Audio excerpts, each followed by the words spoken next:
अहम खबर है। कोयटा के इलाके नौशकी में बस अड्डे पर ट्रक में आग भड़क उठी। आग लगने से मुतअद्दिद अफराद झुलसकर जख्मी हो गए हैं, जिन्हें हॉस्पिटल मुंतकिल कर दिया गया है।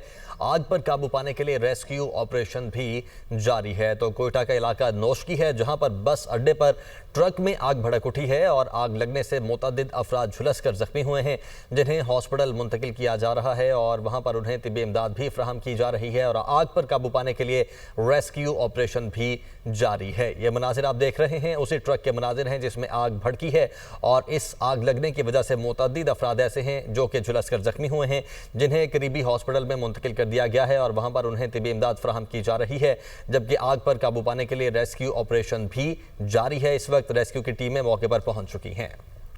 अहम खबर है। कोयटा के इलाके नौशकी में बस अड्डे पर ट्रक में आग भड़क उठी। आग लगने से मुतअद्दिद अफराद झुलसकर जख्मी हो गए हैं, जिन्हें हॉस्पिटल मुंतकिल कर दिया गया है। आग पर काबू पाने के लिए रेस्क्यू ऑपरेशन भी जारी है। तो कोयटा का इलाका नौशकी है, जहां पर बस अड्डे पर ट्रक में आग भड़क उठी है और आग लगने से मुतअद्दिद अफराद झुलसकर जख्मी हुए हैं, जिन्हें हॉस्पिटल मुंतकिल किया जा रहा है और वहां पर उन्हें तिब्बी इमदाद भी फराहम की जा रही है और आग पर काबू पाने के लिए रेस्क्यू ऑपरेशन भी जारी है। ये मनाजिर देख रहे हैं उसी ट्रक के मनाजिर हैं जिसमें आग भड़की है और इस आग लगने की वजह से मुतअद्दिद अफराद ऐसे हैं जो कि झुलसकर जख्मी हुए हैं, जिन्हें करीबी हॉस्पिटल में मुंतकिल कर दिया गया है और वहां पर उन्हें तिब्बी इमदाद फराहम की जा रही है, जबकि आग पर काबू पाने के लिए रेस्क्यू ऑपरेशन भी जारी है। इस वक्त रेस्क्यू की टीमें मौके पर पहुंच चुकी हैं।